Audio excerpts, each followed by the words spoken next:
Hi అండి. ఈ వీడియోలో మా బుజ్జి గణపయ్యకి ఎలా డెకరేట్ చేశానో మీతో షేర్ చేసుకోబోతున్నాను. సో, ఫస్ట్ నేను బియ్యం వేశాను. బియ్యం వేశాక బుజ్జి గణపయ్యకి కూర్చోబెట్టి, దానికి బొజ్జకి కాస్త పసుపు, ఇంకా కాయిన్ పెడితే మంచిది అని చెప్పారు మా అయ్యగారు. సో, అలా చేశాననమాట. మిగతా డెకరేషన్ మొత్తం మా మరిది చేశారు.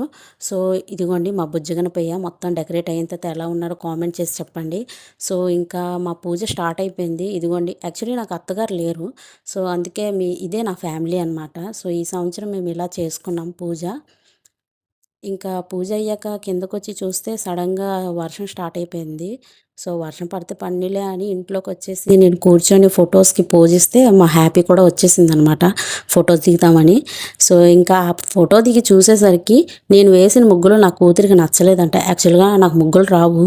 సో, ఏదో అలా అలా ఏస్తాను. సో, నచ్చలేదంట. తనకి వీడియో టీచర్‌కి చూపిస్తాను అంటే నవ్వుతుంది. సో, ఇంతే ఈరోజు